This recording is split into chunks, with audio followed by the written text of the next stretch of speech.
సంక్రాంతి పండుగను పురస్కరించుకొని కోడి పందాలు పేకాట నిర్వహించడం నిషేధమని ప్రకాశం జిల్లా ఎస్పీ దామోదర్ తెలిపారు. ఎవరైనా కోడి పందాలు జూదాలు ఆడినా ప్రోత్సహించినా అసాంఘిక కార్యకలాపాలకు పాల్పడితే కఠిన చర్యలు తప్పవని జిల్లా ఎస్పీ దామోదర్ హెచ్చరించారు.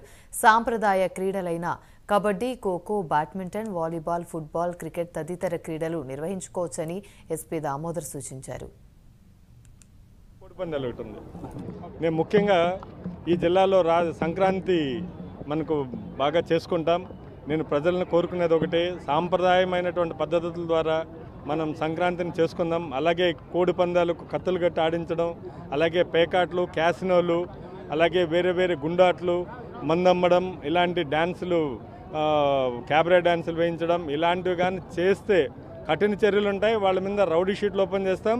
అలాగే 24 గంటలు నిఘా పెట్టడం, కేసులు ఉంటాయి. వాళ్ళ చుట్టూ ఇంకా ఒక చట్టం అనేది ఇంకా వాళ్ళకి ఒక గట్టిగా చేసేటట్టుగా చేస్తాం. మేము ఎవరు కూడా సాంప్రదాయమైనటువంటి ఆటలు, వాలీబాల్ లేదంటే క్రికెట్స్, అలాగే డ్యాన్సులు కానివ్వండి, భక్తి గీతాలు ఇలాంటివి తప్ప వేరే వేరే క్యాసినో ఇలాంటివి కానీ చేశారంటే మాత్రం